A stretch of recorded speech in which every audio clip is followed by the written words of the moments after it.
Femme de rien, moi à deux doigts de l'absolu déchu, minuscule divinité glanée à l'errance et à la déchéance, certes, mais néanmoins, femme bien née, née belle étrangère d'une épopée bien locale, délocalisée de force, née pour accomplir ma noble mission, mon histoire, et pour d'autres, les esprits démissionnaires, ceux que je croyais être des nobles ou des esclaves, libres d'esprit, je ne saurais être que femme de paysan en friche, ou femme pour paysan sans esprit, ou pour ville étranger sans terre, femme de rien entre mille, tantôt pas assez morte pour la déplorer, etc. Pour être cela en italique. Bref, je sors de mille deuils, et ce qui m'anime aujourd'hui, c'est la joie imperceptible qu'accompagne les grands changements. Je pleure encore, inconsolable de ma douleur inutile, éclatée en sentiments forcés, pire, en lyrisme forcé. Et maintenant, je ne crains plus la mort, et que j'ai pleuré tout mon cœur excessif et violent en descendant le cercueil de mon Nouveau Testament au fond du cœur. Je recommence à peu près à vivre, pour mille, pour tout vivre de ma crainte de mourir pour toujours, pour mille mouvements convulsifs.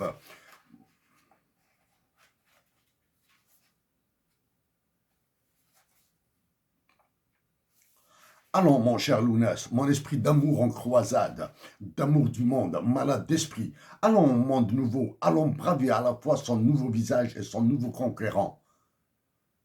Et montrer cela en italique. Et montrer au monde qui nous sommes de nouveau. Et de nouveau, je souris réellement. Allons, mon cher Lounès, mon esprit d'amour en croisade, d'amour du monde, malade d'esprit. Allons au monde nouveau. Allons braver à la fois son nouveau visage et son nouveau conquérant et montrer cela. Et montrer au monde qui nous sommes de nouveau.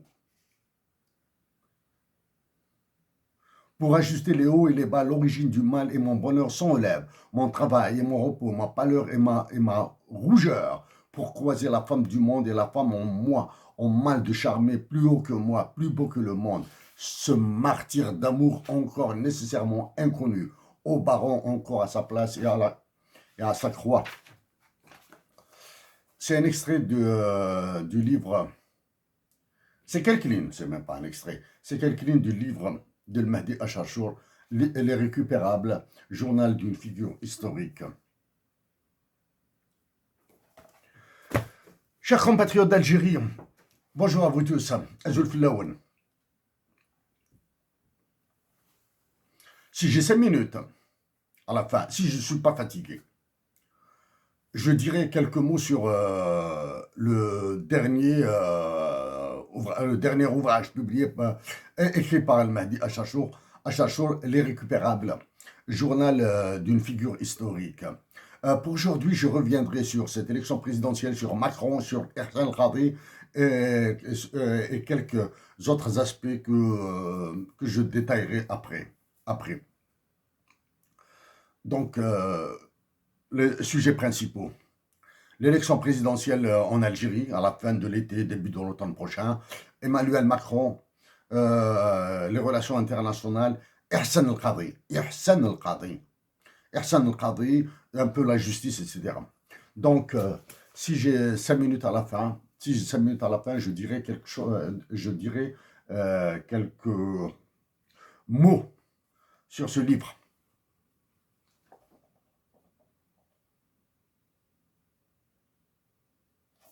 Mon ange, je risque d'être très passionné ce matin. Je suis extrêmement fatigué.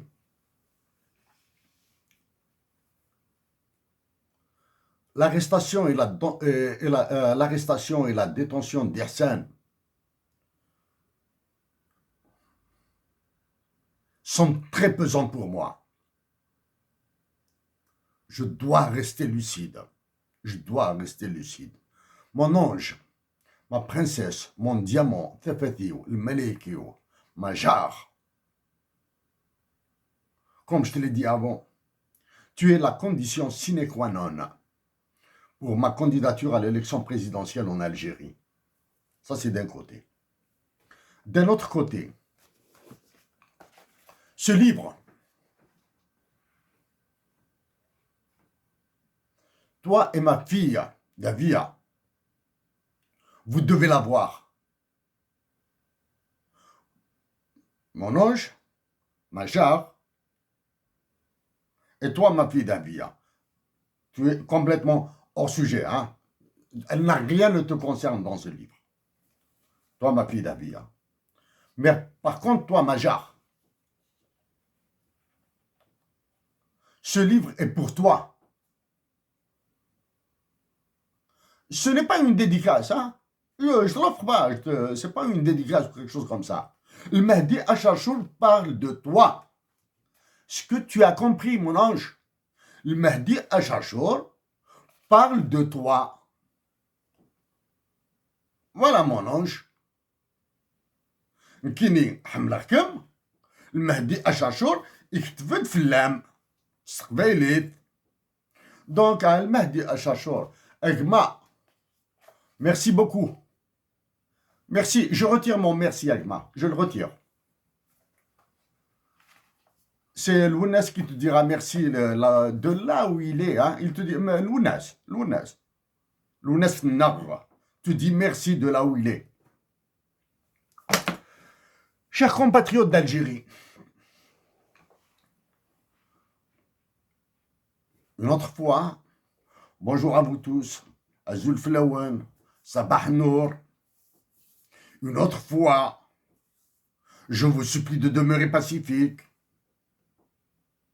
Je vous supplie de résister dans la dignité. Mais une autre fois, cette fois-ci, je vous dis que votre passivité risque de coûter la patrie.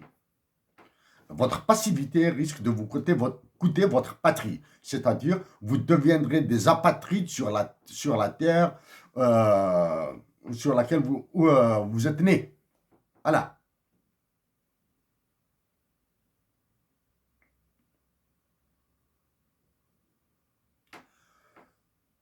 Ce qu'il y a dans mon cœur pour Ihsan al-Khadi, pour Ihsan, je le garde dans mon cœur pour aujourd'hui. Je le garde dans mon cœur. Il faut rester lucide, il faut savoir raison garder, il faut agir avec with composure, c'est-à-dire il faut agir avec pas recul ou distance, hein, pas recul ou distance, qu'il est ce mot. Il faut agir de haut pour obtenir la libération d'Ihsan et la libération de tous les autres détenus. Je dis bien la libération d'Ihsan et la libération de tous les autres détenus politiques. Avec libération sous le régime de la liberté provisoire, le rejugement, l'innocence, déclaration d'innocence et un dédommagement. Alors, pour cet aspect de dédommagement, je me décale légèrement. Je vais vous montrer quelque chose. Ici, là, Chef Aïsset, conférence Impact économique de Tamazirt, il y a 7 ans, hein, à la 25e minute.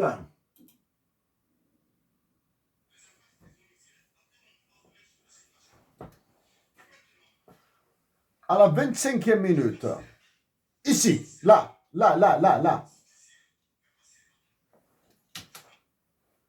Là, ce que vous voyez, c'est des équations mathématiques, du moins, ce sont des équations mathématiques, c'est une modélisation mathématique de la justice.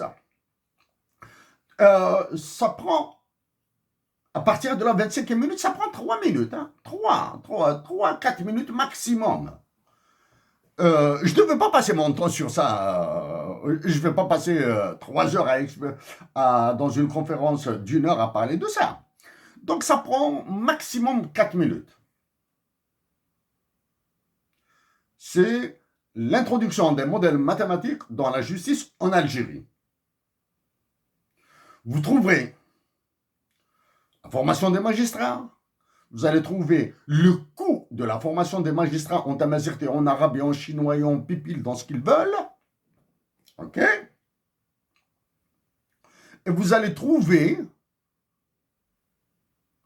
la conclusion déduite à partir d'une équation mathématique sur la possibilité de rachat de la justice par les Algériens. C'est-à-dire les Algériens vont racheter la justice. Ça, c'est en 2014. Avec la deuxième constitution, s'il vous plaît, laissez-moi une fois au moins dire un mot impoli. Avec cette constitution de chiottes là, la justice a été offerte au marché. Donc vous avez la possibilité de racheter, du moins il y a la possibilité de racheter la justice par les Algériens dans la mesure où elle est rendue au nom des Algériens. Donc ça c'est un élément, ça c'est en 2014. Personnellement, là où il n'y a pas de mathématiques, je passe dessus, du moins, je passe pas dessus la littérature ou quelque chose comme ça, là. Hein. Il faut qu'il y ait de la rigueur mathématique derrière. Ensuite, ici, Algérie 8 2022, retour vers 2015. C'est juste un extrait de 40 minutes sur ce qui se tramait en 2015 en Algérie. Je vous promets de remettre, du moins que la conférence, non, c'était une analyse personnelle, hein, je l'ai faite avec mon ivresse. Une fois récupérée, elle sera mise sur Internet, hein, parce que je pense que cette présentation est dans mes documents ailleurs à Montréal, hein, quelque part à Montréal ou dans sa banlieue, parce que là, c'est à Cornwall, c'est de Nashar, j'ai laissé une partie de mes affaires personnelles à Montréal.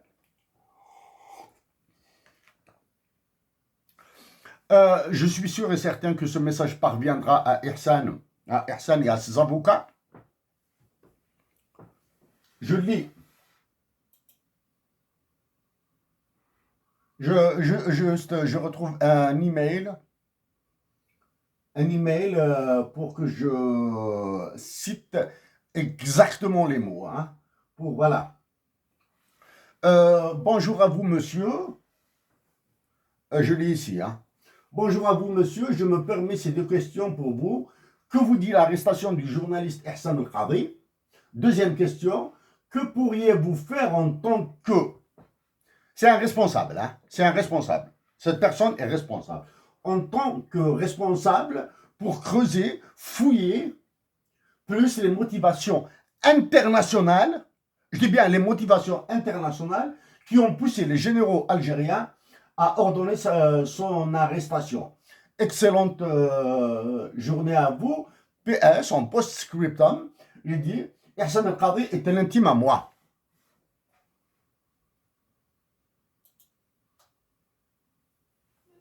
Donc, ça c'est un email. C'est un email que j'ai envoyé à un responsable. C'est un Français. Bon, je l'ai écrit en français, donc c'est un Français. Donc,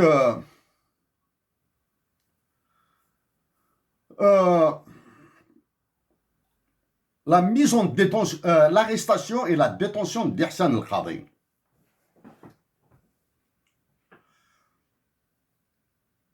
est un élément probablement assez léger, mais toujours est-il, c'est un élément dans la révision de la Constitution française qui permettrait à Emmanuel Macron de se présenter pour un troisième mandat.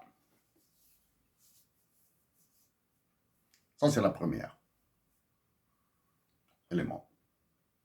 Donc, l'arrestation et la détention d'Ihsan El-Qadhi est un élément. Maintenant, qu'il soit lourd, léger ou semi-léger ou poids plume ou semi-lourd, peu importe, c'est un élément. C'est un élément dans la stratégie d'Emmanuel Macron pour briguer un troisième mandat en ordonnant la révision de la Constitution en France. Ça, là, un élément. L'email que j'ai lu, c'est un échange que j'ai eu avec un responsable français. Au départ, il a eu quelque chose. Je dis une petite friction comme ça, hein, une toute petite friction. Mais s'agissant d'un cas extrêmement grave et sérieux et qui me concerne directement, j'ai mis de côté la friction. Je l'ai senti. Je l'ai senti. J'ai continué à échanger avec lui.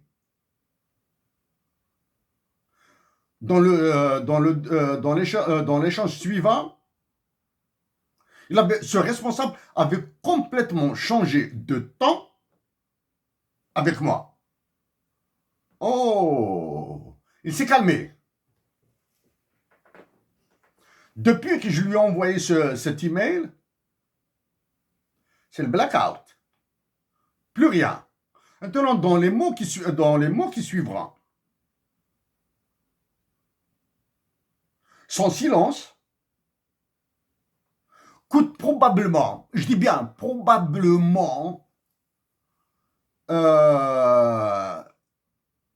entre 1,5 à 2 milliards d'euros que Emmanuel Macron prendra à travers les réserves de change qui ont augmenté. Je dis bien les réserves de change dont je parlerai bien, je parlerai un peu plus en détail. Hein. Les réserves de change qui ont augmenté et qui ne sont pas améliorées. D'accord. Donc, le blackout, l'absence de réponse de ce monsieur, de ce responsable français, va valoir probablement pas loin de 2 milliards d'euros. Je dis bien 2 milliards d'euros.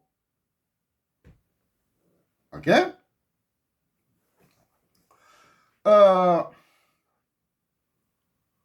Ce qui est extraordinaire en Algérie,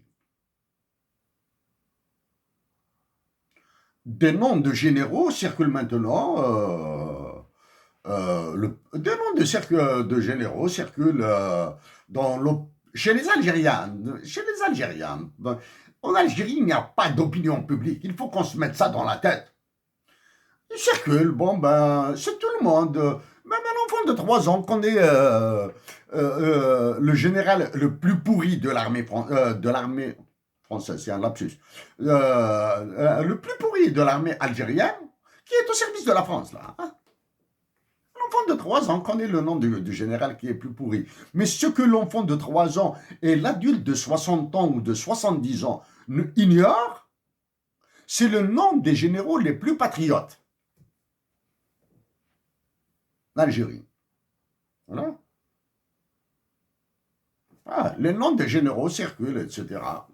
Des services secrets, de la sécurité militaire, de ceci, de cela, tout ça. Hein? Tout ça, ils circulent normalement.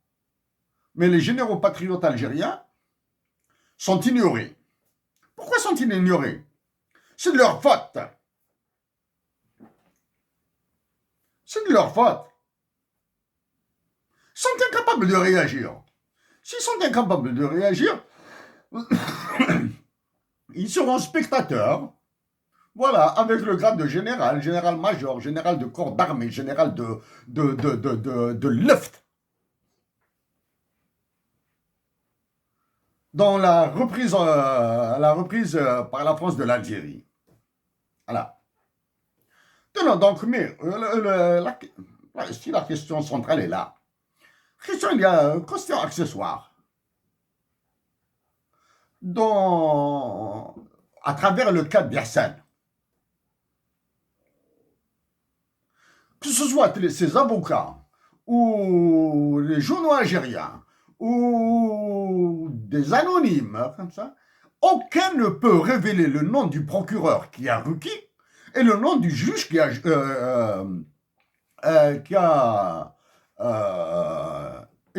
a condamné. En Algérie, les noms des procureurs et des juges sont devenus, sont-ils des prophètes? Même les noms des prophètes, on les cite. Mohammed sallallahu alayhi wa sallam, Sidna Isa, Sidna Moussa, Sidna Daoud, c'est comme ça qu'on dit. Mais les noms des procureurs et des juges en Algérie sont impossibles à citer dans un article de presse ou dans un journal d'information. Il est impossible à un journaliste algérien d'aller interviewer un procureur ou un juge d'instruction. Ah bon, indépendamment du secret de l'instruction, etc. En dehors de ça. En dehors de tout ça. Il est impossible à d'anciens magistrats, des magistrats en retraite de s'exprimer en public. Comme les généraux d'ailleurs. Les généraux en retraite, ils sont incapables. Ils ont tous des médailles. Ils ont tous des pensions de retraite. Ils ont obtenu tous des avantages de la patrie qui a été libérée par Abban, par Krim, par Belmhidi, par Abbas Laro, qui a été remise. Et ils sont encore vivants. Ils sont spectateurs.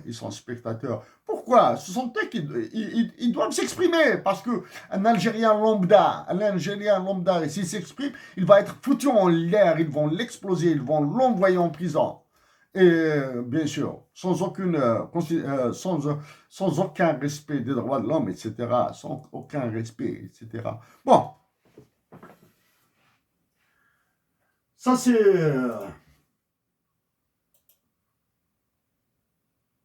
truc.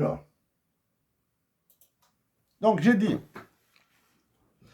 si j'ai 5 minutes, si j'ai quelques minutes à la fin, je parlerai du livre de Mahdi Achachour, L'irrécupérable journal d'une figure historique. Maintenant, je vais... pour les impacts économiques de Tamazight. Ma conférence à l'Université de Montréal de 2014, il est vrai que mon débit était très rapide là. Je mettais maximum, j'avais 60 slides, j'avais 60 minutes chrono pour ma présentation, je mettais 1 minute par slide. Donc, je vous promets que si je les retrouve, je les rendrai publics. Hein, c'est-à-dire, il n'y aura pas cette histoire de droit d'auteur, copyright ou je ne sais pas quoi là. Hein, je les mettrai en accès libre, comme ça, des étudiants pourront peut-être fouiller un peu plus, pourront creuser la mathématique qu'il y a dedans, etc. Hein, ça, c'est promis. Ça, c'est cette note que je vais cacher. Je vais mettre ici. Là,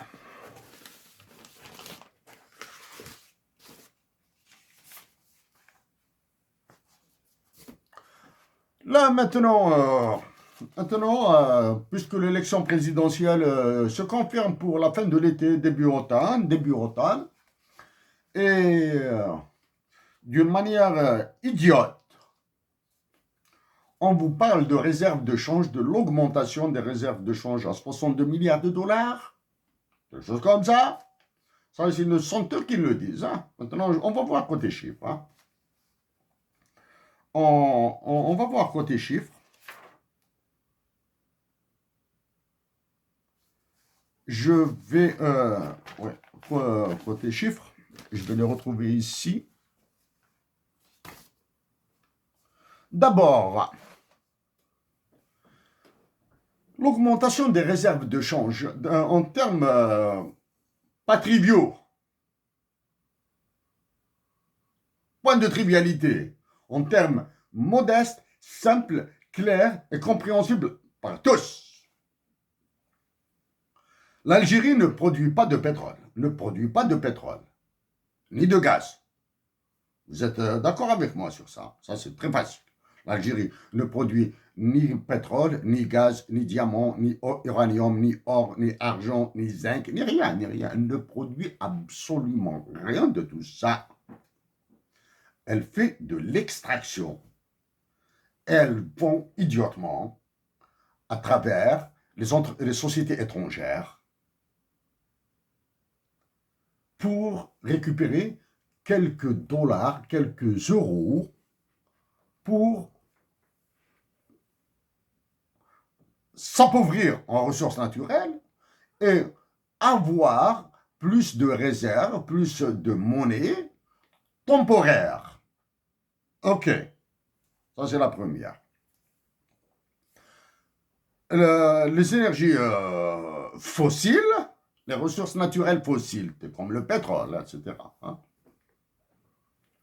sont appelées de dödsdisease, c'est-à-dire si vous vivez de ça, vous êtes atteint de la maladie hollandaise. Dödsdisease, c'est la maladie hollandaise. Les Hollandais se sont éloignés du pétrole, ils ont pris leur indépendance, ils sont devenus ce qu'ils sont devenus, les Hollandais. Les Norvégiens, comment appellent-ils la Norvège est un pays extracteur et exportateur de pétrole. La Norvège, parmi les plus importants même. Comment ils appellent ça? En anglais, the devil's excrement. Les excréments du diable. C'est-à-dire, s'ils avaient, pendant que les Norvégiens exploitaient leur pétrole, ils faisaient de l'extraction et de la revente, pour eux, ils disaient qu'ils se nourrissaient des excréments du diable. Voilà. Donc, se vanter d'avoir 62 ou 150 milliards ou 3 000 milliards de dollars de réserve à partir de l'extraction des ressources naturelles, il n'y a que les idiots, les stupides qui seront fiers. Voilà.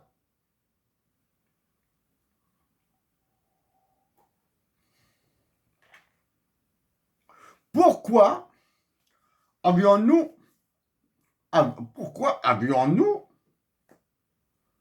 autant de réserves monétaires internationales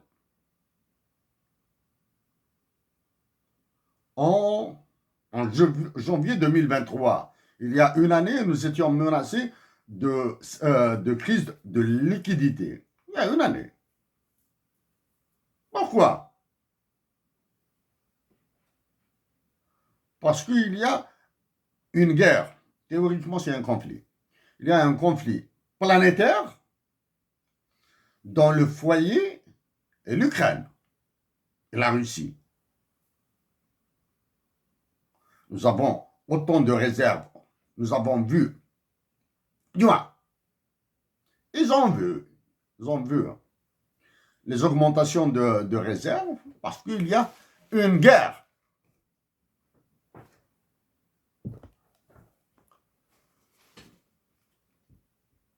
Les crétins oublient qu'Emmanuel Macron leur a allumé une guerre dans le sud de l'Algérie. Tamanrasset, dans le sud, Adrar, Ilizi, etc. Emmanuel Macron leur a allumé un incendie, une guerre là-bas. Là. Dois-je le répéter encore? Oui, je dois le répéter.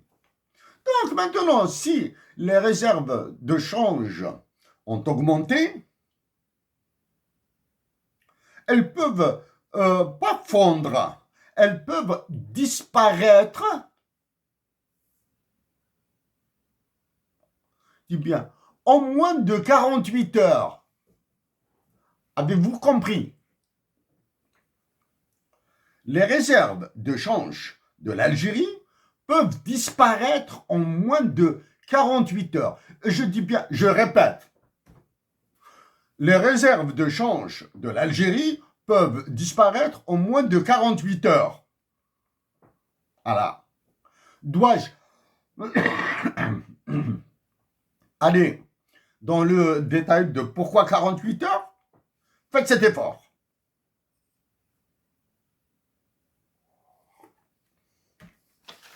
Faites cet effort. Ah,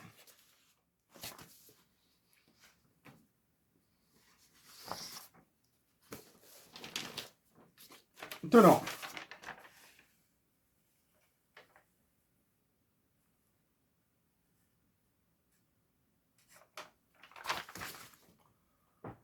en termes encore plus simples,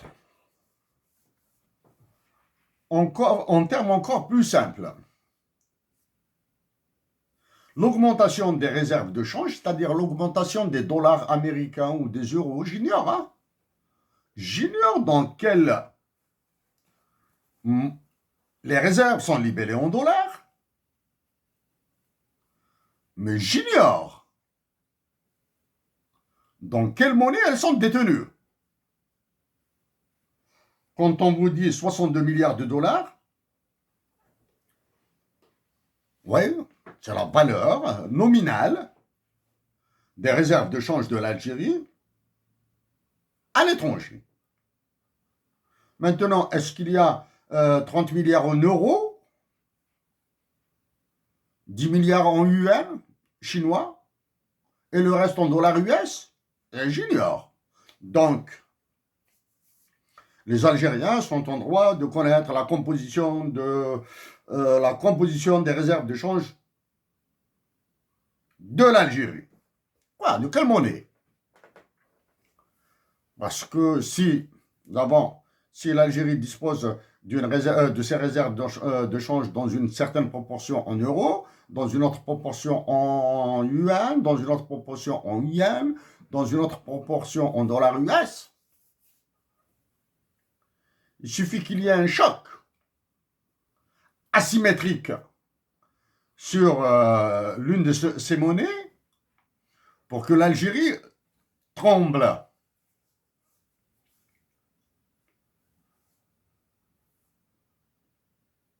En me taisant, quand je me tais, ça veut dire qu'il y a des aspects encore plus graves que j'évite de traiter. À quoi ressemblent les réserves de change?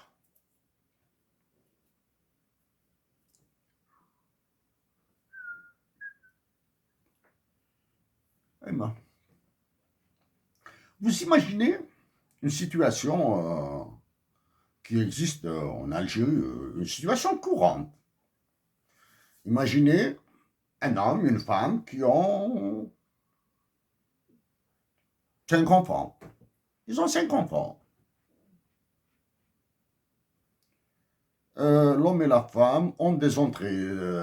L'homme et la femme travaillent, sont des fonctionnaires dans l'administration publique algérienne ou dans l'administration militaire.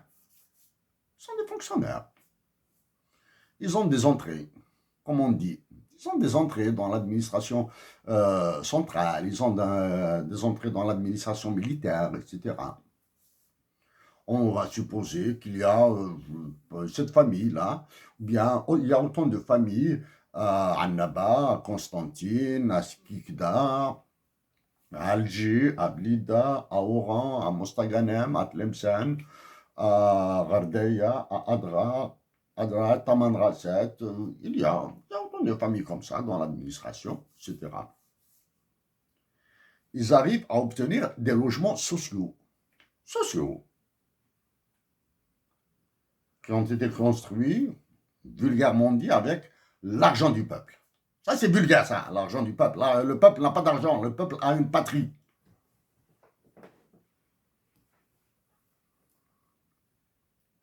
Ils ont été construits comme ça. Ils ont acquis des logements. Un logement par-ci, un logement par-là, un logement par-là-bas, etc. Actuellement, ils ont acquis ces logements, on va dire, on est en 2023. Ils ont acquis en 2015. 2015. On va supposer qu'ils leur ont coûté en tout et pour tout, puisque ce sont des logements sociaux. Donc 0 dinars. Mais ils leur ont coûté, on va dire à peu près, on va dire comme ça, on va être large. Du moins, on va être juste, on va approximer la chose, hein, juste pour illustrer. On va leur dire qu'à chacun leur ont coûté, à chacun de ces bénéficiaires a payé 300 000 dinars, entre 300 000 et 400 000 dinars de pots de vin, de corruption. Hein. 30 et 40 millions de centimes de corruption. Là, le logement social. Bref. Donc, voilà. Ça, c'est un premier aspect. Deuxième aspect. Ça, donc, il les a eu en 2015 ou avant 2015. Dans les grandes villes, à Alger, à Nabat, Tlemcen, Blida, un peu partout, là. Hein?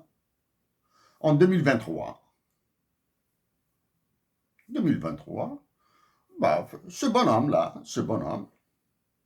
qui a la chance d'avoir des entrées, etc., a décidé de revendre son logement pour 1,3 milliard de centimes. On dirait un prix moyen d'1,3 milliard de centimes. À Nabat, Alger, Blida, ça coûte, hein, c'est pas loin de la mer, etc. 1,2, 1,3 milliard de centimes. Ni taxes, sans payer de taxes, sans payer d'impôts. Ça, c'est la loi qui a été faite par signée par celui qui occupe le Moradia, là. Pas celui qui est à la conciergerie de Macron, là. Il a signé cette loi-là. Qu'est-ce qu'il va faire? Il va aller sur marché parallèle, marché des monnaies internationales en Algérie. Il va acheter de l'euro, du dollar, de l'euro. Quand je dis l'euro, toujours pour penser que je pense qu'il s'agit de la monnaie allemande, hein, jamais française. Il va acheter de l'euro allemand. Et puisque Macron a imposé sa loi, a donné ses ordres, entre autres, pour qu'il nous refourgue toute la carcasse, toutes les chignoles françaises, il va acheter, on va dire, le dernier véhicule français, je l'ignore. Hein. Il va acheter, parce qu'il a vendu pour 1,3 milliard un logement qu'il a acquis pour 0 dinar. Donc, en achetant de la monnaie internationale de l'euro, il va enrichir Emmanuel Macron. Je dis bien, il va enrichir directement Emmanuel Macron. C'est l'histoire de là, il va enrichir là. On n'est pas dans le jeu des sentiments dans la théorie économique internationale, là. Hein? Du moins, dans la théorie de l'économie internationale. Il va enrichir Emmanuel Macron parce qu'il lui donnera une valeur supérieure à la valeur financière qu'il fera gagner à la nation française. C'est comme ça qu'il faut interpréter les mots. Hein. Ok? Ça, c'est le truc. Hein? L'Algérie deviendra plus pauvre. Ça, c'est un crétin. Ça, c'est, du moins, c'est un crétin, non. Peut-être qu'il est né avec une cuillère en or. Ceux qui sont nés avec des cuillères en or dans leur bouche auront des logements un peu partout, etc. Okay. L'autre situation. Parce que tout ça, il n'y a pas de taxes, il n'y a pas d'impôts, etc. C'est les véhicules. Alors que moi, j'avais proposé une taxe à la danoise. Hein, taxe danoise. La taxe au Danemark est de 124% sur l'acquisition d'un véhicule neuf par un Danois résident. Vous résidez au Danemark, vous voulez acheter un véhicule, une voiture neuve suédoise, telle que Volvo, telle que Saab, ou je ne sais pas quoi là, ou Mercedes, ou BMW là. Vous allez payer un impôt, des taxes de 124%, parce que vous détériorez la nature, parce que vous polluez, parce que vous faites du bruit, parce que vous détériorez la santé des usagers qui préfèrent le vélo, la bicyclette, alors qu'en Algérie, on est incapable de fabriquer un vélo. Bon, la taxe en Allemagne, au Danemark, elle est de 124%. OK? Deuxième cas. On va être touché un crétin, un imbécile heureux. Sans emploi, sans emploi. Qui vit dans une famille qui a en héritage, on va dire, un lopin de terre de 2 hectares. Lopin de terre, on va dire un petit lopin, hein. 2 hectares, c'est pas énorme. Hein. 2 hectares, c'est pas énorme. Il va demander à sa famille, à ses frères et sœurs, etc. Nous allons partager l'autre terrain. Je prends mon lot de terrain, il va prendre sa part, il va le revendre. La terre en Algérie est très chère. Il va acheter, cette fois-ci, avec les euros allemands, il va acheter un véhicule allemand. Il passera un peu de son temps autour des cités universitaires, autour, je sais pas moi, de grandes villes, Vgaïef, Alger, c'est pas, la côte, hein, la côte d'Alger. Bon, comment ça se passe? Je ne suis pas un fréquentateur de ces lieux, moi. Ok? La montre. Après une année et demie, etc., ce crétin, cet imbécile heureux, en créant un drame familial, c'est-à-dire il a réduit la richesse collective de moitié, se plaindra de l'inflation. La pomme de terre coûte tant, la pomme de terre coûte tant, les poivrons, l'oignon, etc. coûtent tant et ils sont de mauvaise qualité.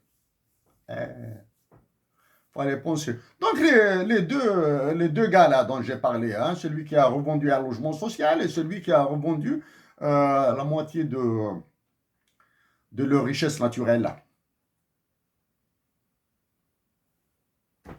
participent à détériorer leur vie. C'est exactement ce que fait l'État algérien contrôlé intégralement par les généraux, avec les ressources naturelles. C'est pour cette raison que les Norvégiens ont plus que raison d'appeler les ressources naturelles fossiles the devil's excrement, les excréments du diable. En Algérie, ils sont heureux. Depuis l'indépendance à ce jour, nous aurions dû sortir de la dépendance au pétrole probablement au début des années 80. Non, au début des années 80, c'est la descente aux enfers. Avec Tina, there is no alternative. Ça, c'est une autre histoire dont j'ai parlé beaucoup. Bon, voilà. Donc, voici un cas concret, hein, réel. Hein. Alors, chers amis, s'il vous plaît, je dois m'arrêter 3-4 minutes. 3-4 minutes, là. Comme vous savez, je travaille sur des notes comme ça, là. Je travaille sur des notes comme ça. Pour, bon, l'essentiel, je l'ai introduit. Maintenant, je vais m'arrêter 3-4 minutes. Pour ne rien vous cacher, c'est pour charger mon café, là, charger du café. Et revenir un peu plus serein. Chers compatriotes d'Algérie, donc je continue avec cette intervention. Donc avant d'aborder ça, je continue, je reviens sur l'incarcération d'Ihsan El-Khadri, d'Ihsan. Honnêtement, ça me dérange de dire Ihsan El-Khadri. Hein. Je suis dans mon cœur tellement proche que ça me dérange de dire Ihsan El-Khadri. Je sais que mon message que mon message lui parviendra. Ouais. Je l'espère. Je l'espère. Cher Ersan,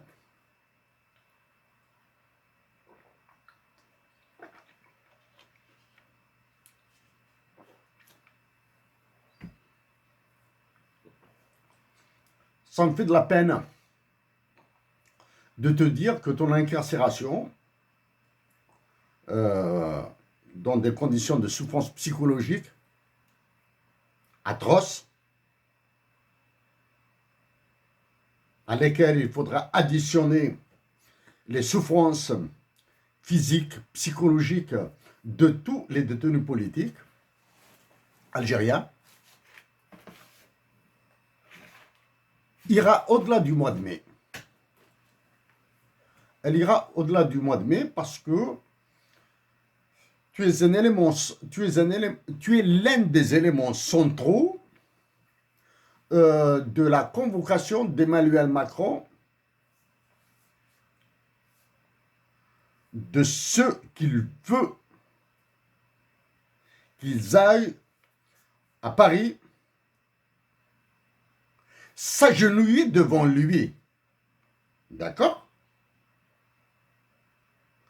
Ton incarcération ira au-delà du mois de mai à cause de l'ordre d'Emmanuel Macron de faire agenouiller ceux qu'il a convoqués, de faire agenouiller à Paris dans un protocole en apparence somptueux, visite d'État, à Paris, hein, dans un décor somptueux, solennel, hein, décor solennel, un élément, pour moi, il est cardinal. Hein. Étant donné que c'est une visite d'État, donc il y aura à manger, à boire, etc., tout le truc. Hein. Mais à l'accueil, que ce soit à l'aéroport, jamais à l'aéroport, comme en Algérie, pays sous-développé, on déplace tout le monde là à l'aéroport d'Alger. Non, à l'Élysée. Peut-être dans la cour de l'Élysée. Il y aura une présentation d'armes et de drapeaux. Il y aura l'exécution des 2 hymnes nationaux. Ah oui.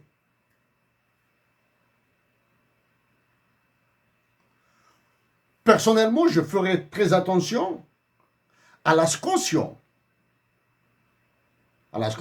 des hymnes nationaux. Est-ce que Kassaman sera exécuté? Est-ce que Kassaman sera entonné, scandé dans son intégralité à l'Élysée même? Ah oui, Kassaman, l'hymne national. L'hymne national, Kassaman. C'est un élément. Donc, Hassan, ton incarcération revêt ce caractère international. En plus de l'élément impossibilité de citer le nom des procureurs, des juges, des magistrats assis debout ou assis, qui s'occupent de ton affaire. Ça, je suis désolé, là. Je suis désolé, je suis triste pour notre patrie. Elle a atteint le fond, là. Elle a atteint le fond, surtout la justice. Elle a atteint le fond. Je rappelle la démonstration mathématique que je vous suggère de voir, du moins la modélisation mathématique que je vous suggère de voir, là. Hein? Donc, ton incarcération ira au-delà du mois de mai. Ça, c'est ma tristesse, c'est ma peine, comme celle des autres détenus. Hein. Peut-être qu'ils vont libérer quelques-uns pour envoyer d'autres. Les Algériens auront remarqué qu'il n'y a plus d'affaires de généraux qui circulent dans les médias. Hein. On dirait comme ça, du jour au lendemain, ils sont devenus des saints. On dirait qu'ils sont devenus des imams qui ont fait le Hajj, qui ont fait le Hajj à la Mecque, qui ont fait la Umrah, plus d'affaires, ils sont devenus des saints, ils sont propres comme des sous-neufs, etc. C'est-à-dire, normalement, ils doivent conduire des prières dans les mosquées algériennes. Okay. C'est un élément. Un autre élément. Un autre élément. Il n'y a aucun général algérien qui se proclame amazir. Est-ce que les Algériens ont entendu un général algérien, général de corps d'armée, général de Machèche, ouais, général major, etc., qui a dit que je suis amazir? Non. Et ils vont le prendre par les pieds. C'est comme si c'était être amazir uniquement une attribution du Rachid, du peuple de Taman Rasset, d'Elizi, du Hogar, du Mzab, de l'Ouarsénis, etc. Ça, c'est un élément. Autre chose. Je suis triste. Tes avocats ne feront absolument rien. Ben, ils vont y aller au tribunal, ils vont faire des déclarations, etc., etc. Sans plus. Sans plus. Ils vont faire ce qu'ils peuvent. Et la preuve qu'ils ne peuvent absolument rien est dans la déclaration de certains, de tes avocats, de ce qu'on te fait subir à des dates différentes. L'impossibilité d'inviter des hommes de loi, des hommes politiques, des journalistes à assister, étrangers, hein, à assister à ton procès. D'accord? C'est l'élément. L'autre élément, facile, il est statistique. Dit autrement, il est empirique. Est-ce qu'il y a un détenu politique algérien depuis le début de ce mouvement destructeur, ravageur, qui s'appelle le Hirak? Est-ce qu'il y a un détenu algérien qui a été libéré par une déclaration d'innocence, qui a été libéré de prison, à qui on a effacé la sanction du casier judiciaire, qui a eu un papier déclaration d'innocence, un jugement d'innocence? Est-ce qu'il y a eu ça? C'est d'un point de vue empirique, statistique. S'il y a 1%, j'espère que tu seras ce petit pourcentage additionnel. J'espère que d'autres détenus politiques algériens feront partie de ce petit pourcentage additionnel. Ça, c'est empirique. Les avocats algériens ne peuvent absolument rien faire contre ces généraux qui ordonnent de la détention. Dois-je dire un mot sur les magistrats?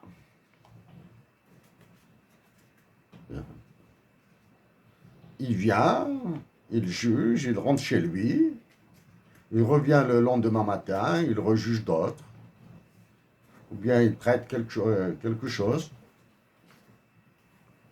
il traite quelque chose dans son bureau, voilà, il fait ça, ou bien c'est la même litanie, c'est la même routine, il se dira, peut-être qu'il se posera des questions de quel général recevrai-je un coup de fil, etc. Voilà. Maintenant que j'ai parlé de ces généraux, je ne parle pas du ministre de la Justice, de l'Intérieur, etc. Hein? Ça, c'est... n'ont aucune responsabilité, ils ne peuvent absolument rien. Mais par contre, du gouverneur de la banque, de toutes les autorités, entre guillemets, monétaires et financières en Algérie, je dirais pas mal de mots. Pas mal, juste pas mal, hein, de mots. Sur leur responsabilité morale dans ce qui t'arrive. D'accord?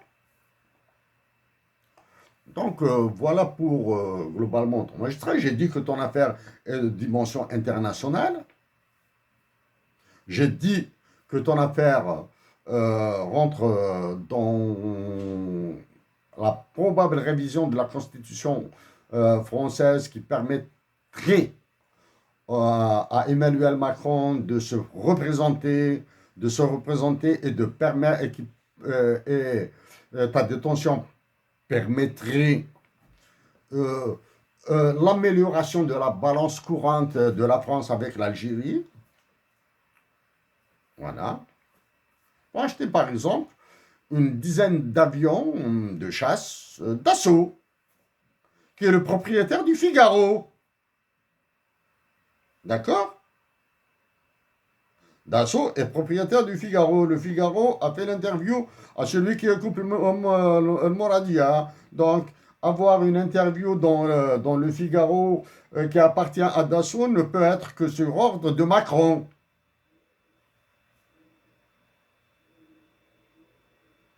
Qui va bénir, il va devenir l'imam de Jamak Chawa ou de la mosquée de Boujlil. Il va bénir, voilà, reçois ma bénédiction chrétienne et musulmane et juive. Pour toi, tu seras président, encore président de l'Algérie, avec des élections aussi trafiquées, etc., avec des généraux qui te surveilleront pour le compte d'Emmanuel Macron. Alors, maintenant, parlons de généraux, de militaires en général, hein, de militaires de haut rang, à plusieurs reprises. Il dit, où ça? Les attachés de défense et militaires de l'Algérie, à Paris, où sont-ils? Et qui sont-ils? À Paris, Washington, Berlin, Londres, Moscou, Pékin, Rome et Bruxelles. Sont-ils? Que font-ils? D'accord? Dans les généraux algériens, dois-je défendre les généraux patriotes? Leur dire ma solidarité? Je préfère plutôt leur dire ma peine. Ma peine. Vous êtes patriote, vous avez des grades tous des grades de général, général-major, général je sais pas quoi là, etc. Vous êtes incapable de réagir. De réagir et d'agir. Dans les groupes de généraux qui se battent autour, qui ont fait de toi, Hersen, de toi. Les autres, c'est des innocents, ils sont naïfs, ils comprennent absolument rien à ce qui leur arrive. Hein. De même, en profitant.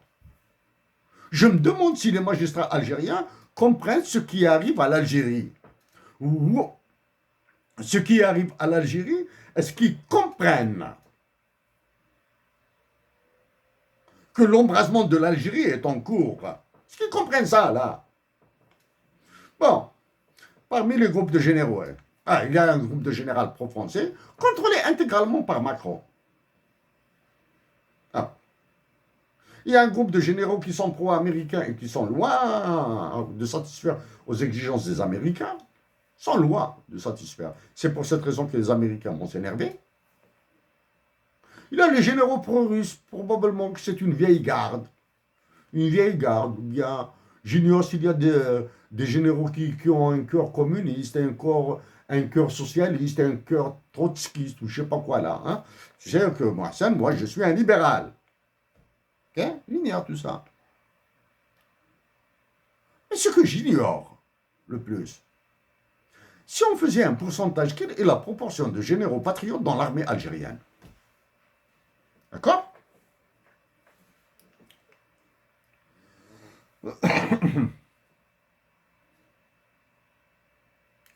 Donc ça, c'est un point le point que traiter, je vais essayer.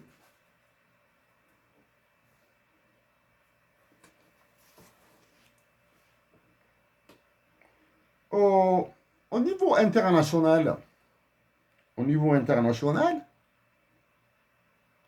est-ce que l'incarcération, la détention dans les conditions que j'imagine extrêmement difficiles d'Hersen et des autres, bien sûr, des autres, euh, pèse absolument pas dans les relations internationales. La détention d'Hirsen et de tous les détenus algériens ne pèse absolument rien, je dis bien dans les relations internationales. Maintenant, dans les gains privés, individuels, la détention d'Hirsen pèse beaucoup. Elle pèse beaucoup. Il y aura les gains des généraux qui seront adoubés par Emmanuel Macron, qui sont adoubés par Emmanuel Macron. Il y a les gains d'Emmanuel Macron et les gains privés. Hein. Quand je dis les gains privés, c'est-à-dire je fais la différence entre les gains privés et les gains sociaux ou bien les gains collectifs. Hein. Ça, c'est des gains privés. D'accord. Non, j'ai dit que pour l'économie nationale, pour la nation algérienne, se nourrir des recettes de pétrole, bon, j'ai dit, ça, il n'y a qu'un imbécile, un crétin qui va penser à ça. J'ai donné des exemples sur la vente des lots de terrain, des logements sociaux, etc., pour permettre à Macron de s'enrichir, de gagner en privé.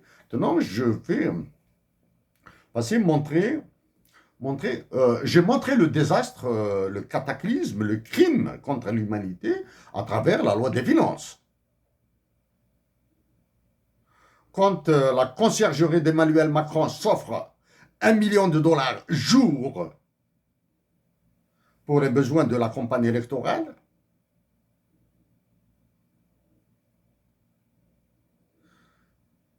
plus haute trahison, il m'est difficile d'en trouver un exemple.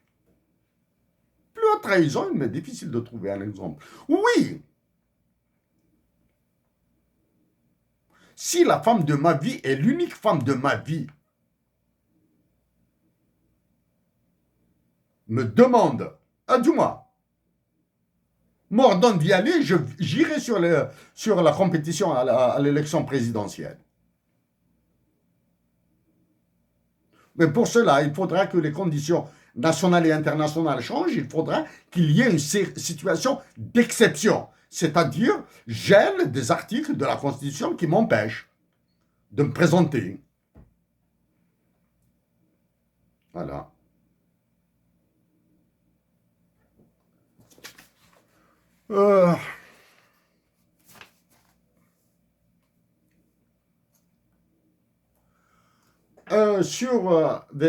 Je mettrai tous ces documents, le lien vers ces documents que vous pourriez exploiter. Le lien, hein. Ce sont les données de International Financial Statistics. Ce sont les International Financial Statistics, les statistiques financières internationales du FMI. Il y a combien? 3 jours, 4 jours. Ce sont les dernières statistiques. Hein. Du moins, quelques indicateurs sélectionnés. Je vais montrer.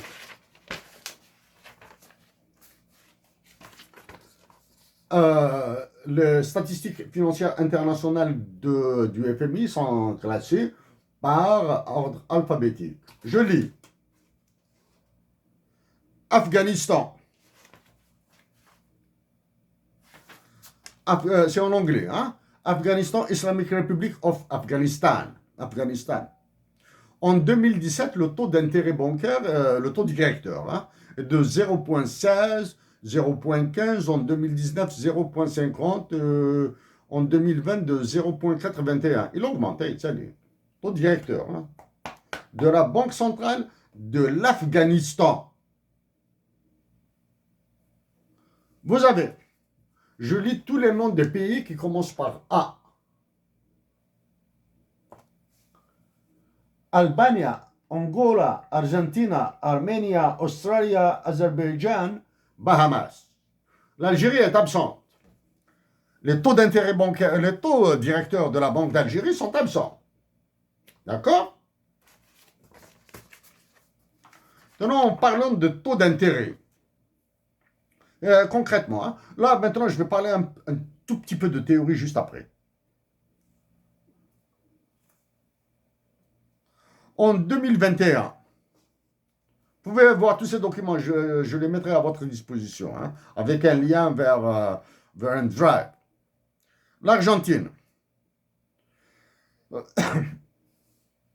en 2002, ce sont des données de 2000 jusqu'à 2021, hein, sur 22 ans. L'Argentine, en 2002, le taux d'intérêt de 6,63 a été de 6,63. En 2003, il a été de 1,67. En 2018, il a été de 59,25%. Est-ce que l'Argentine a réglé ses problèmes d'inflation? Non. En 2021, le taux d'intérêt est de 38%.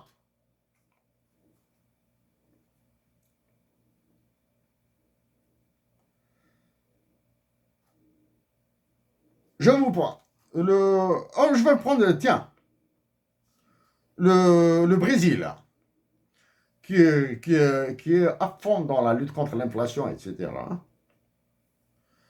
En 2000, c'était de 15,75%. C'est énorme, 15%. 15,75%. Ensuite, les taux d'intérêt sont montés jusqu'à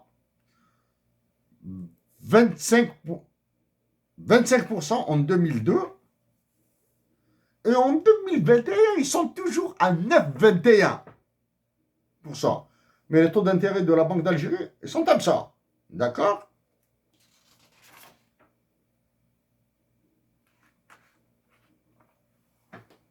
J'ai terminé avec ça. Government Finance Selected Indicators. Algérie. Regardez ce que j'ai encerclé. Nos data. Les dépenses du gouvernement sont inconnues. OK?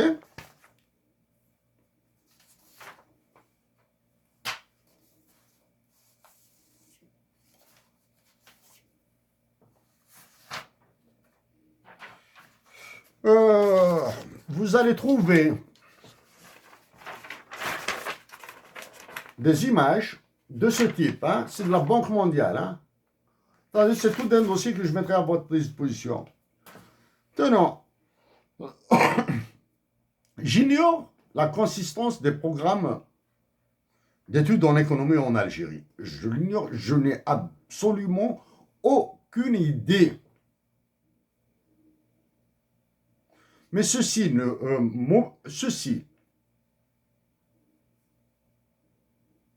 me force encore à le répéter. Aux étudiants en Algérie, aux étudiants en économie en Algérie,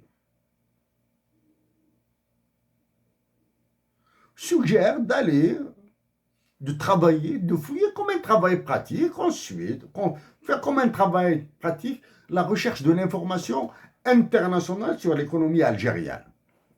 D'accord? L'économie algérienne. Vous mettez sur une feuille de papier, des feuilles de papier à côté de vous, vous mettez en groupe de 5, 4 groupes, 5 groupes de 5, etc. De l'université d'Adrar, Rabdeya, je pense qu'il y a une université là-bas, l'université de Tlemcen, d'Oran, d'Alger, de Béjaïa, de Tizi Ouzou.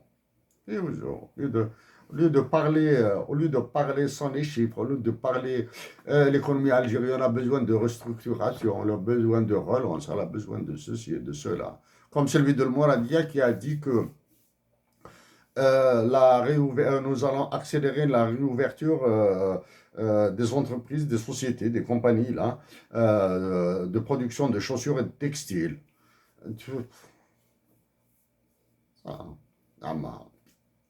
Ça, c'est une réponse qu'il a donnée il y a longtemps. Hein. Bon, donc mettez-vous en groupe, sélectionnez des données à travers les bases de données, les banques de données du FMI et de la Banque mondiale et travaillez un indicateur. Prenez un indicateur, prenez 2, 3 indicateurs et travaillez-les. Vous mettez les équations que vous connaissez, les équations théoriques. Vous les mettez à côté de vous, vous les travaillez, vous avez les données et vous appliquez les équations. Vous appliquez les équations, vous allez avoir une idée réellement où ça tourne. Ah, la fatigue. Moi, je vais travailler le FMI et la Banque mondiale sur la base de 2 pages de ce livre. Hein. Sur la base de 2 pages de ce livre, je pense que je les ai même notés, déjà sélectionnés.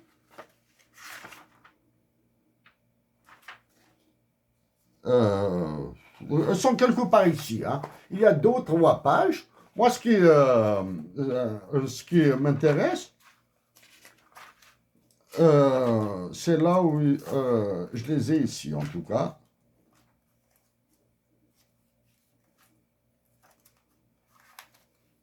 Je les ai ici. Bon, ben, il faut que je retrouve. C'est un peu brouillant, là. C'est un peu brouillant. Il y a 2 pages où on parle de la théorie des jeux, hein, de la théorie des jeux dans ce livre de macroéconomie, hein, de macroéconomie. Bon, ben, c'est un livre écrit par David Johnson, qui est un Canadien, et Olivier Blanchard. Pourquoi Olivier Blanchard? Parce que c'est l'ancien économiste en chef du FMI. Hein. C'est lui qui est venu en Algérie. Et c'est son livre, je l'ai déjà dit, qu'on utilise à l'Université de Montréal dans les cours. Hein. Dans les cours. Si, bon, il y a ensuite, on va parler des taux de chômage naturel, etc. Pourquoi on l'appelle naturel? Est-ce que réellement il est naturel? Est-ce que... Ensuite, bien sûr, je suis tellement saturé que je suis obligé de revenir sur, par exemple, sur d'anciennes lectures. Sur, par exemple, sur Mendel. Un économiste en avance sur son temps, hein? Robert Mendel. Hein? C'est lui qui fait le trilemme des incompatibilités ou bien le triangle des incompatibilités. Mendel Fleming, hein? C'est lui. Hein? Je suis obligé de revenir sur des lectures pour éviter des erreurs de mélange de théories, etc. Et d'autres. Dans le livre de la jarre pour la patrie, il y a des équations modélisées et j'ai donné des cas concrets. Hein, c'est-à-dire, il y a un exemple épreuve et il y a une situation épreuve, il y a un exemple. Hein, c'est-à-dire, j'ai pris une situation réelle enseignée dans une université, je l'ai mise. Voici. Ensuite, j'ai appliqué les mêmes équations à la situation en Algérie. Bien sûr, j'ai appliqué les mêmes équations avec des hypothèses. Avec des hypothèses. En économie, on travaille toujours avec des hypothèses et un cadre théorique bien défini. Hein. Est-ce qu'il y a la liberté totale des mouvements des capitaux? Est-ce que les salaires sont rigides? Est-ce que les prix sont rigides? Est-ce qu'en économie ouverte, en économie fermée, etc. Est-ce que tout ça, hein? Tout ça, toutes ces hypothèses, il faudra les poser. Bon.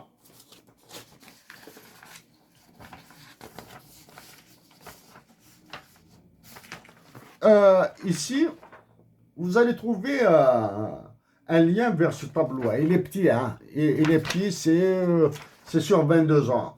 Toutes les infos, vous n'allez pas trouver les informations en jaune. Les informations en jaune, ce sont mes calculs à moi. Mes calculs à moi. Quelques calculs, hein.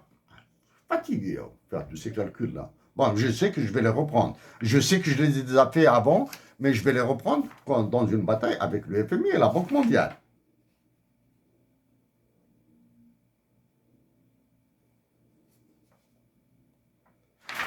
Ah.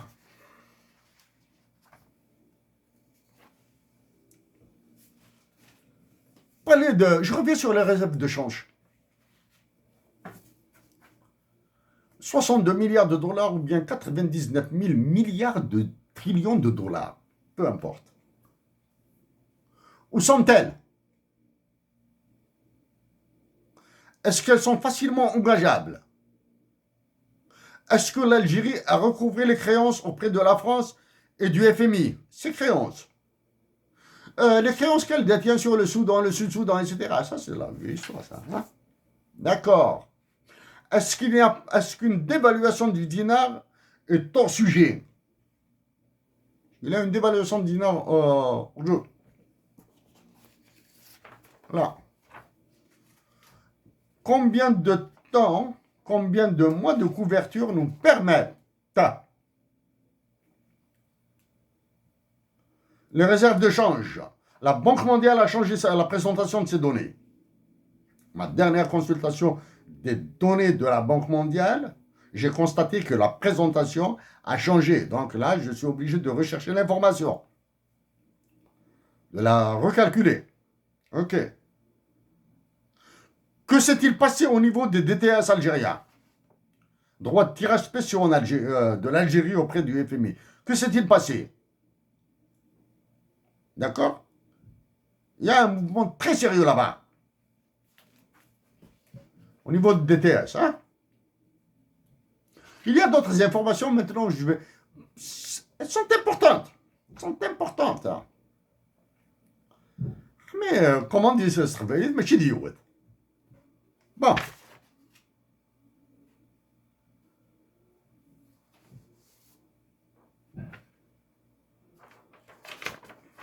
Je vais faire ça pour que vous pour que le balance à prix courant, dinar, dollar, taux de change du marché.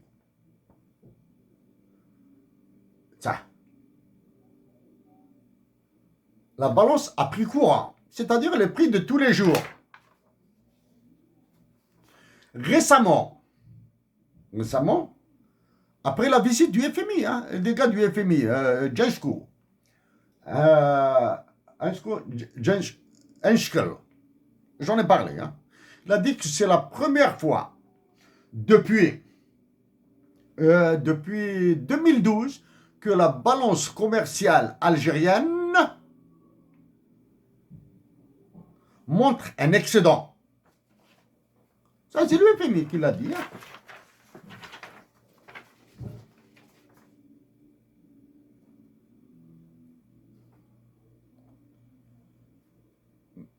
Mais, vous allez trouver ici dans le tableau en caractère plus grand. Ici, là, ce petit bout-là, hein, ce petit bout, ce sont les données de l'Algérie. Concernant les exportations et les importations. Depuis 2018, les données sont absentes au niveau du FMI. Yeah. Les données, il n'y a pas de données sur les importations et les exportations. C'est-à-dire, comment ont-ils calculé la balance? Pourquoi ils l'ont dit? Je suppose.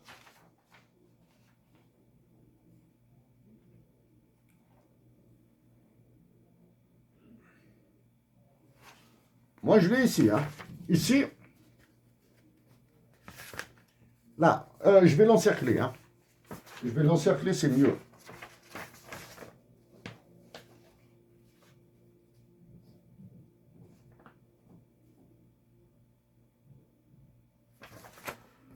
Le truc là en rouge,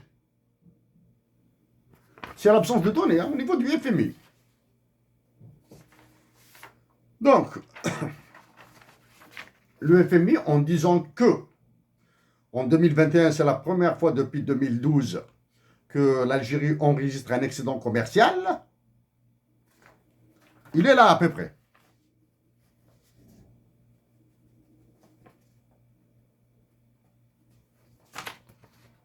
Ce sont les deux points rouges là. Ici, pour les étudiants, quand ils verront, les étudiants en économie en Algérie, 3e, 4e année, junior, hein, et ils demanderont l'assistance de leurs professeurs et enseignants, ils doivent faire attention au tri des données. Hein. Il faudra trier les données. Hein. Il faudra trier les données pour pouvoir faire des graphiques, etc. Effectivement, je vois ici que c'est depuis 2021 c'est en 2021 que la balance commerciale, d'après les derniers chiffres, hein, qui sont disponibles, hein, parce qu'il y a des chiffres qui ne sont pas disponibles.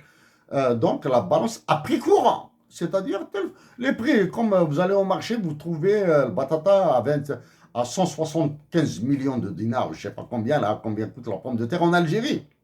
Ça, c'est ce qu'on appelle à prix courant. Mais avec un taux de change du dinar, du dollar, par rapport au dinar, autour du marché international. OK? Par contre,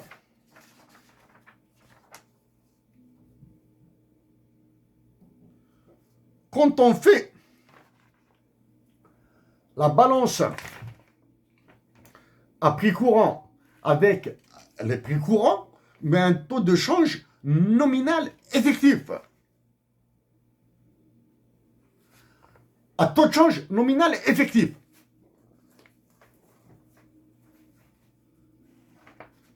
La balance commerciale est négative. Le compte courant de l'Algérie est négatif. Attends.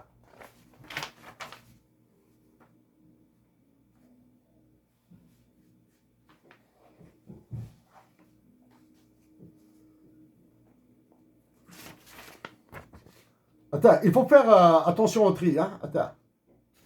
Des fois, vous trouvez à droite, des fois à gauche, etc. Bon, ben, parce qu'il fallait que je trie sur les taux de change nominal effectif.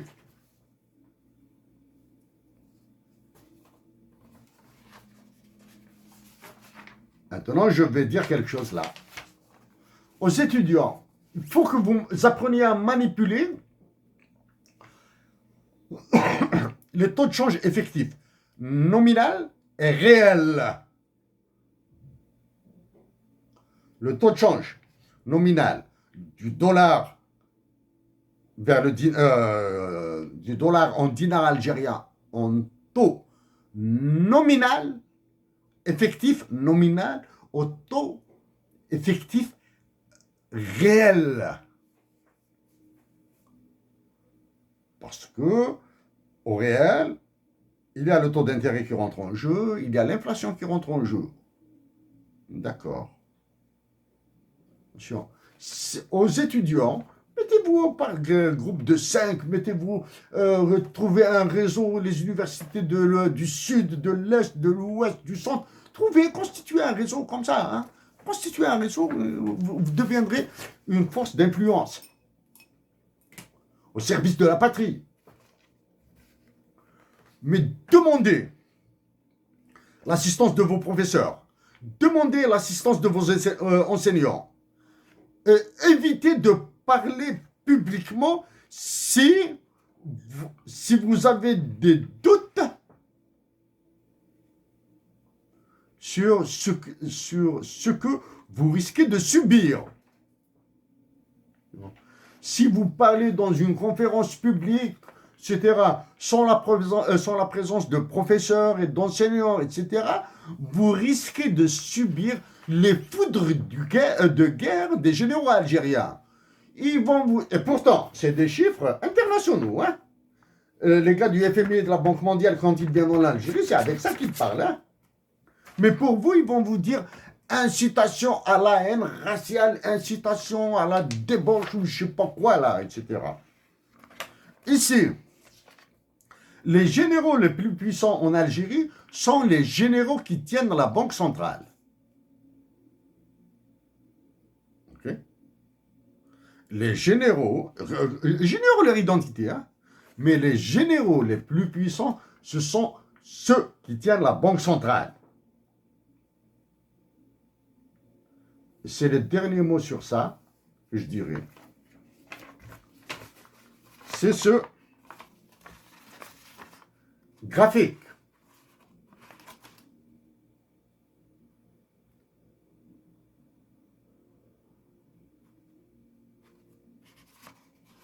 Ah. C'est la différence entre les taux de change du marché et le taux de change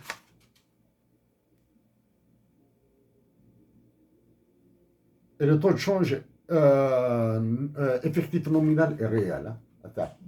tout cas, je vais mettre à la disposition de ces liens. Du moins, pas ça. Ça, vous le faites tout seul. Là, c'est pas une question de propriété ou quoi que ce soit. C'est pas une question de propriété. J'ai changé d'avis. Je vais les mettre.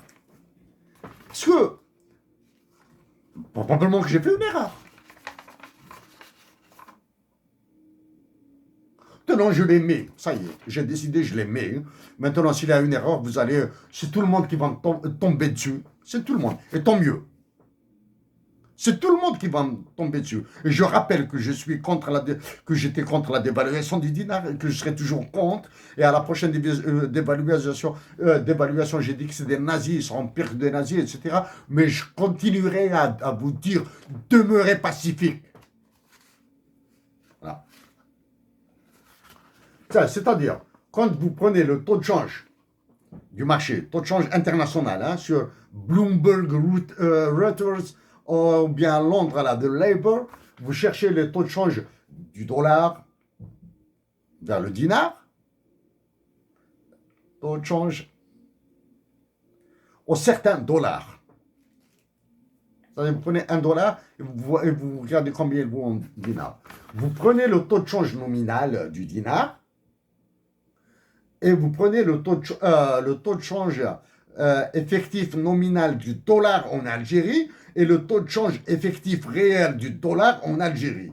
Vous prenez ces valeurs. Vous faites la différence entre le taux de change international et le taux de change en Algérie nominal effectif en Algérie. Vous faites la différence entre le taux de change international et le taux de change effectif réel en Algérie. Vous allez produire ces deux courbes.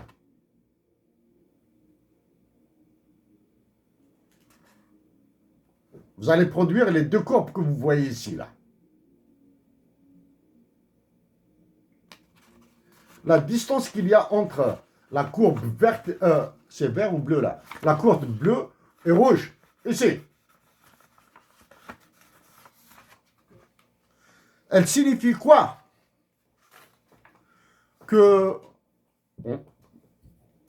Qu'avec le taux de change effectif nominal ou le taux de change effectif réel, le dollar US est plus cher en Algérie. Il est plus cher. Hein? Ça veut dire, le dollar en Algérie est plus cher que le dollar à l'étranger. Le dollar américain vis-à-vis du dinar à New York, à Wall Street. Je suis parti à Wall Street. Non, je connais le coin. C'est très modeste, hein, vu de l'extérieur. Wall Street est très modeste. Mais à l'intérieur, c'est la courte minute du diable. Le dollar algérien, le dollar avec des dinars algériens est moins cher à New York qu'à Alger. Un exemple.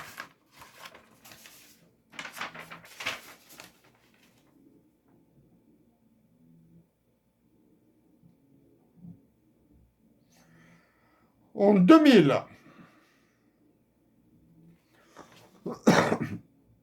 attends, hein, c'est le dernier tableau que je lis. En 2000, écoutez, hein, en 2000, le taux de change du dinar, du dollar américain en dinar algérien valait 75,34. Valait en 2000, le dollar valait 75,34 dinars. En 2020, le même dollar US vaut 132,13 dinars algériens. De 175 à 132, combien? 25 plus 32, 25 plus 30, 25 plus 32, ça fait 57 dinars. Ça fait 57 dinars. Bon. En 2000, la différence entre le taux de change du dollar sur les marchés internationaux et le taux de change nominal en Algérie est de moins 49 dinars, .07. moins 49 dinars 0,7. C'est la différence entre les deux taux de change. Avec le taux de change réel, la différence est de moins 44,07. OK? Parce que le taux de change nominal, au taux de change nominal, le dollar vaut 124,42 dinars en Algérie. Ça, c'est en 2000. Et il vaut, en taux de change réel effectif, il vaut 119. Il vaut 119 dinars. Bon.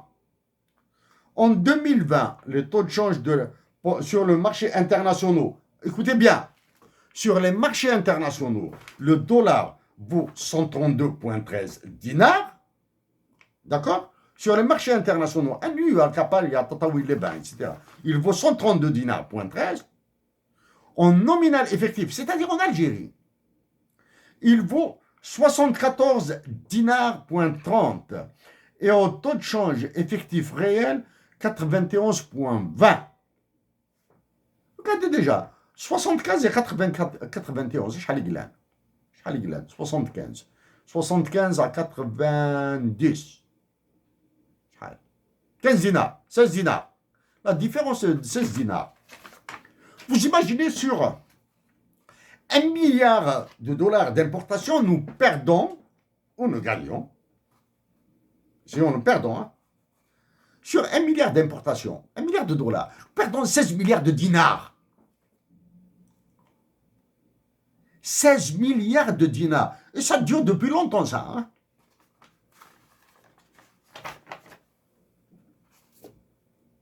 Chers compatriotes, faites ça. Faites ça.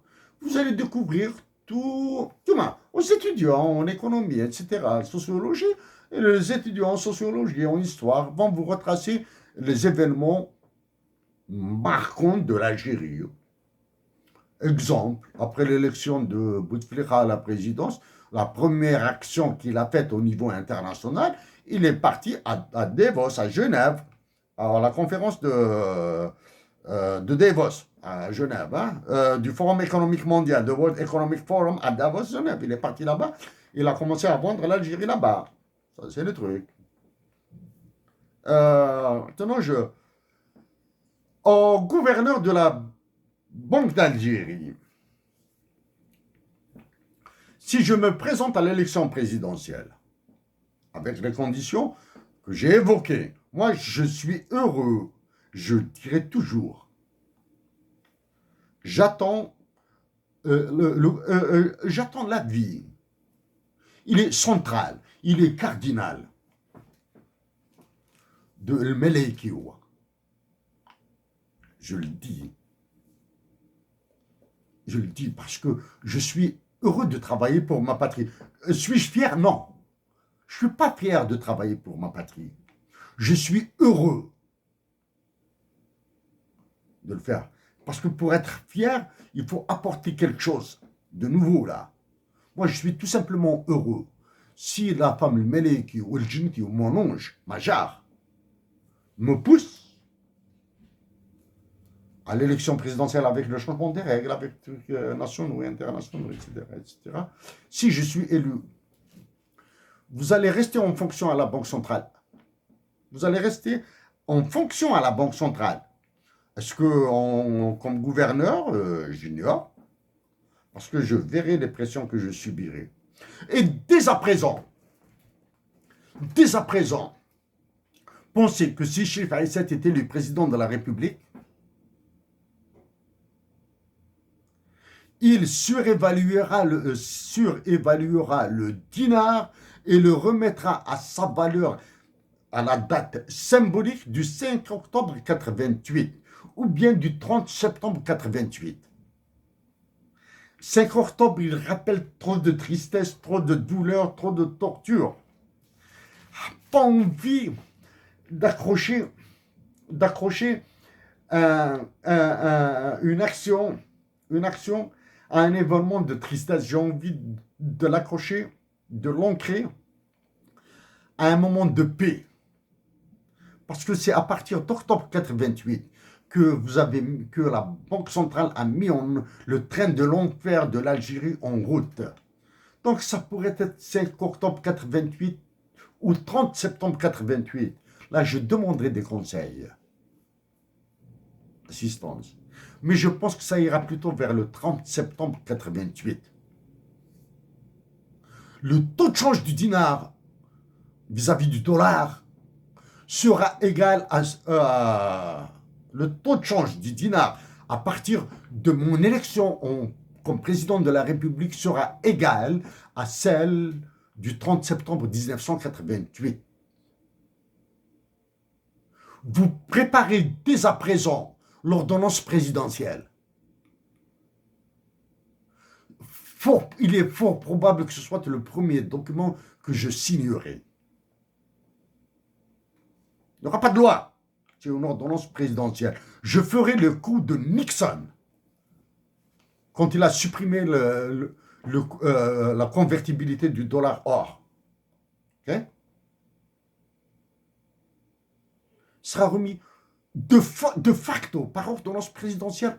Le dinar vaudra ce qu'il a valu, ce qu'il valait le 30 septembre 88. Ça, c'est la première.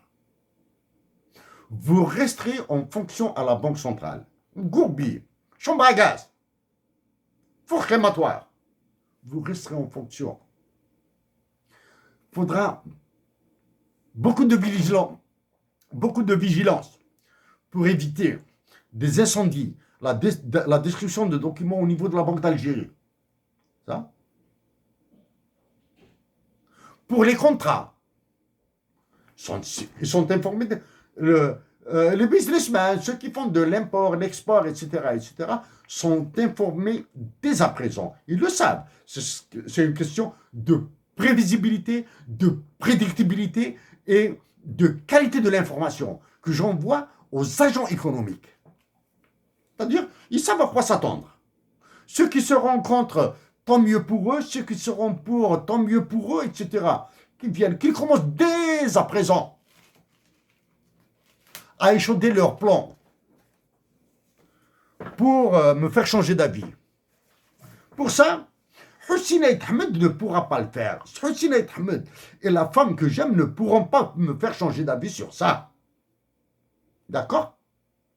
Pour les contrats. Maintenant, ils ont tout le temps. La loi ne sera pas rétroactive. Les internationaux vont taper dessus. Déjà, comme ça, ils risquent de me faire exploser. Okay?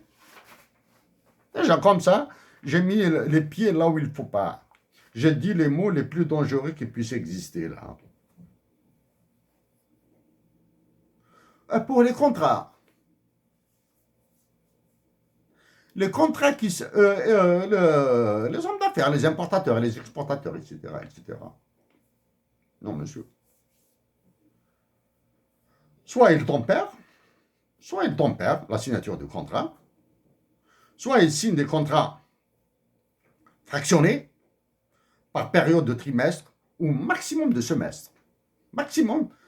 Contrat renouvelable tacitement par trimestre ou par semestre. Ça renouvelable. Après consultation des autorités du pays, c'est comme ça, hein? C'est comme ça le langage. Après consultation des autorités du pays, hein? C'est comme ça. La Banque d'Algérie, au moins sur ça, ce sera d'être un four crématoire pour l'Algérie. Je suis très conscient des risques que je prends en disant ces mots. Hein. C'est pour cette raison que pour les étudiants qui veulent travailler sur les chiffres internationaux de l'Algérie, faites très attention quand vous parlez publiquement, parce que vous risquez d'avoir des problèmes. Même si ceux qui vous créeront des problèmes ne comprennent absolument rien à ce que vous dites. C'est la pire des situations quand un individu ne comprend absolument rien à ce qui a été dit et qu'il sanctionne et qu'il condamne. Exemple, un policier reçoit, un gendarme reçoit un ordre de vous embarquer, il vous embarque, il vous prend dans un tribunal, vous êtes en détention, etc., etc. Et vous parlez au procureur, il va vous dire que c'est quoi, j'ai parlé de taux de change, etc. Tu comprends le procureur en taux de change internationaux, là? Là, ça, c'est un truc en surface. Hein. Je n'ai abordé que les aspects en surface. Hein. C'est très, très, très léger ce que j'ai apporté. Donc, une autre fois, chers compatriotes d'Algérie. Ah non. J'ai pas oublié. Je vais dire quelques mots. J'ai failli oublier. Je peux pas. Voici comment comme je vous l'ai dit, voici comment je lis les livres. Il faut que je souligne, il faut que j'annote, il faut que je griffonne, etc. Il faut que je griffonne, etc. Donc, mon ange et ma fille Davia, achetez ce livre et mettez-le dans un écran. Mon ange, il parle de toi, pas, je le répète, il ne fait pas du tour à cas, il ne fait pas, il ne tourne pas autour du pot, quelque chose comme ça. Il parle de toi, du moins, dans une bonne partie. Si, comme ça, au hasard, hein, je prends comme ça.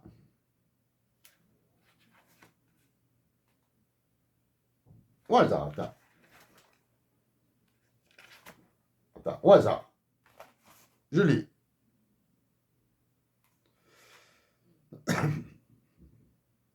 Dans ce même vide, sur cette même surface, une échelle, une espérance, c'est qu'il faut encore vivre, remonter la plénitude du plan noir ou mourir en tombant parmi les désespérés. Rien de fini dans ce que je crois avoir vécu, rien d'infiniment noir dans ce que je vois. Je vous vois, messieurs. Ça, c'est le mot messieurs, et il revient. Il revient. Et il y a ce livre, si je devais lui changer de titre, je vais mettre, ou bien de ce titre, quelque chose comme ça, je vais mettre cela. C-E-L-A. Le titre de ce livre, cela. Truc.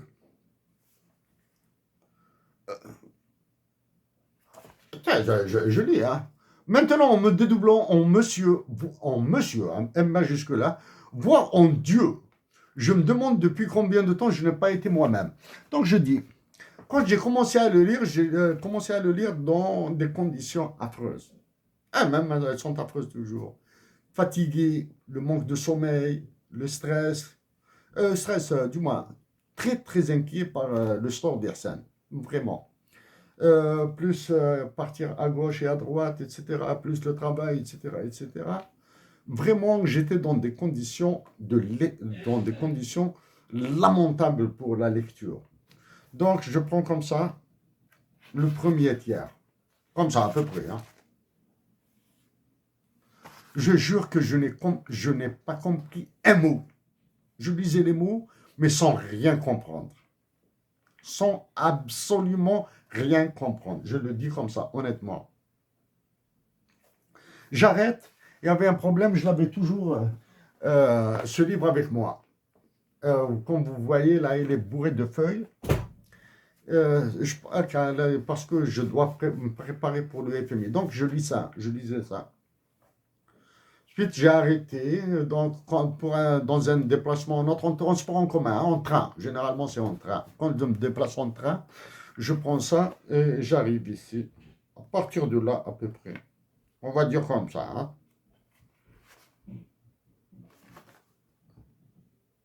Aujourd'hui, ils approuvent de Babel. Hein, de Babel.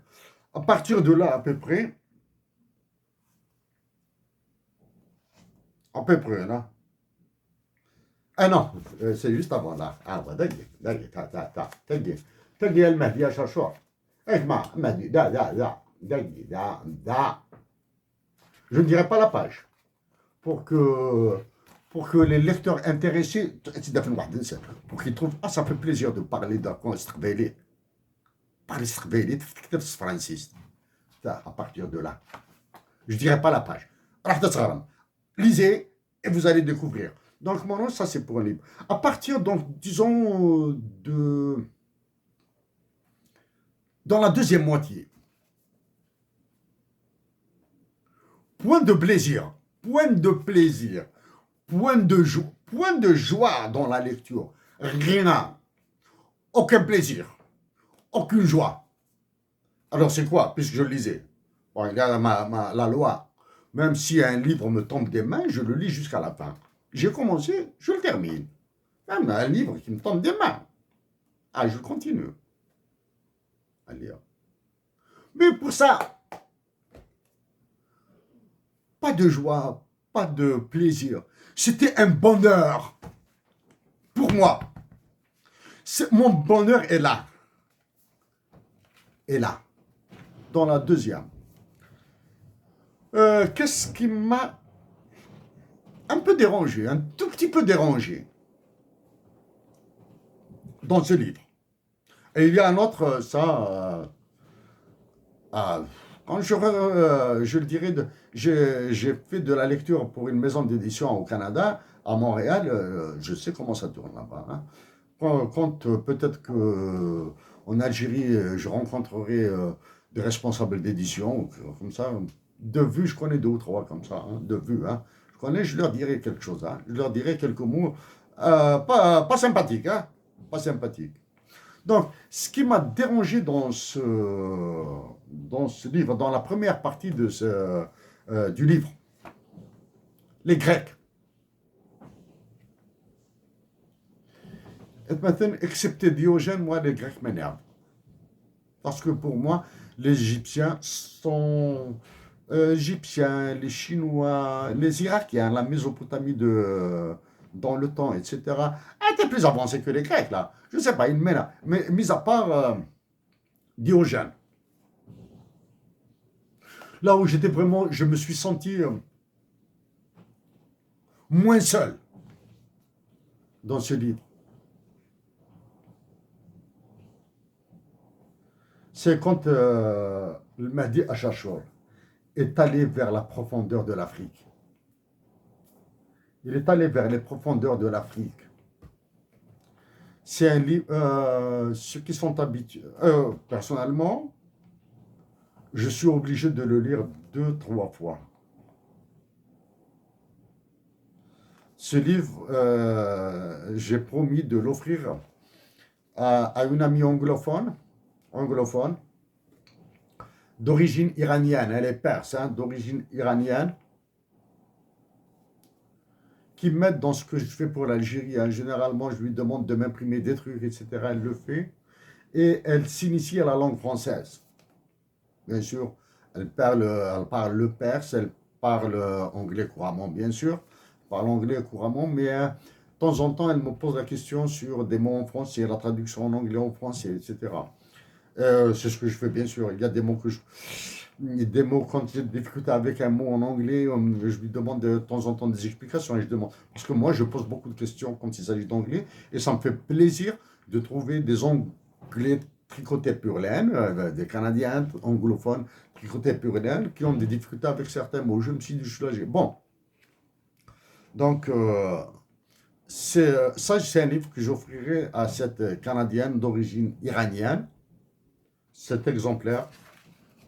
Je vais le laisser tout seul, sauf que, bon, il y a un texte que je reprendrai, et une partie d'un texte que je mettrai sur une photo, etc., et qui va circuler sur le web.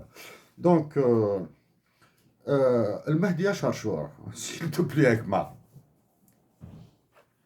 s'il te plaît. Bon, à ma joie de t'avoir lu. Ouais, non, bah, j'ai dit mon bonheur, je ne dois pas me contredire, mais quand même. Bon, ma joie, mon plaisir d'avoir lu ta création là, et un bon bonheur que j'ai éprouvé dans la deuxième partie du livre, on va dire comme ça, la deuxième moitié du livre. Je te dire, Agma, merci. Oui, par politesse, oui. Par politesse, par respect. Je te dis merci. Mais qui te dira plus merci? C'est le merci que tu n'entendras pas. Tu ne l'entendras jamais.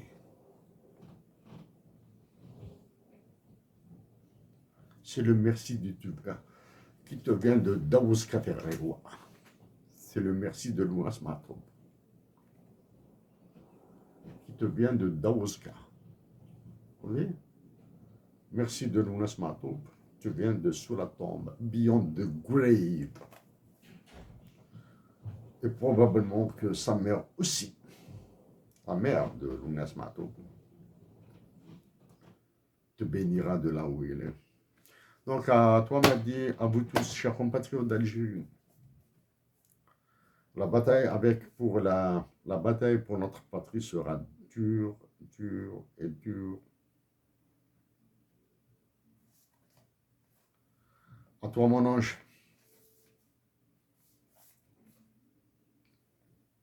Tu pries pour moi, tu m'envoies tes ondes. Tu pries pour moi, tu m'envoies mes ondes. Tu m'envoies tes ondes. Ma fille d'Abia, s'il te plaît, tu donnes une galette à un mendiant. Ça. Mon ange. Ah, je ne vais pas terminer avec cette émotion, là. Je suis ému, là, mon ange. Mon livre et la photo en blanc, s'il te plaît. تكتبتي والهم شقاي تكتبتي والهم bon الهم متفتيو ميدا جوجونو tu es ma chère, tu es mon diamant. Allez, je pense à vous tous. À la faire.